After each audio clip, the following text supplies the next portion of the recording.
Ernakulam അമ്പലമുകളിൽ BPCL ഉണ്ടായ തീപിടുത്തത്തിൽ 4 കോടി രൂപയുടെ നഷ്ടമുണ്ടായതായി പ്രാഥമിക വിലയിരുത്തൽ. ഭൂഗർഭ വൈദ്യുതി ലൈനിലുണ്ടായ തീപിടുത്തത്തിൽ 3600 മീറ്റർ കേബിളുകളാണ് കത്തിനശിച്ചത്.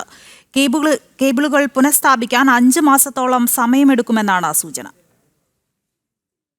BPCL കൊച്ചിൻ റിഫൈനറിക്കുള്ളിലെ 220 kV ഭൂഗർഭ വൈദ്യുതി കേബിൾ ചേംബറിലുണ്ടായ തീപിടുത്തത്തിലാണ് 3600 മീറ്റർ കേബിളുകൾ കത്തിനശിച്ചത്. ഏതാണ്ട് 4 കോടിയോളം രൂപയുടെ നഷ്ടമുണ്ടായതായാണ് പ്രാഥമിക വിലയിരുത്തൽ. വിലയേറിയതും ഇറക്കുമതി ചെയ്തതുമായ കേബിളായതിനാൽ 5 മാസമെങ്കിലും എടുക്കും കേബിളുകൾ പുനഃസ്ഥാപിക്കാനെന്നാണ് സൂചന. വൈദ്യുതി ബോർഡിലെയും BPCLിലെയും അധികൃതർ തീപിടിച്ച ഭാഗത്ത് സംയുക്ത പരിശോധന നടത്തി. 2 കേബിളുകൾ യോജിപ്പിച്ചിരിക്കുന്ന ഭാഗത്താണ് പ്രശ്നമുണ്ടായതെന്നാണ് കണ്ടെത്തിയിട്ടുള്ളത്. കേബിളുകൾ കത്തിയതോടെ BPCLിലേക്ക് KSEB സബ്സ്റ്റേഷനിൽ നിന്നുള്ള വൈദ്യുതി ബന്ധം ഇല്ലാതായി. BPCLിന്റെ 165 മെഗാവാട്ട് ശേഷിയുള്ള ആഭ്യന്തര വൈദ്യുതോൽപാദന നിലയമുണ്ട്.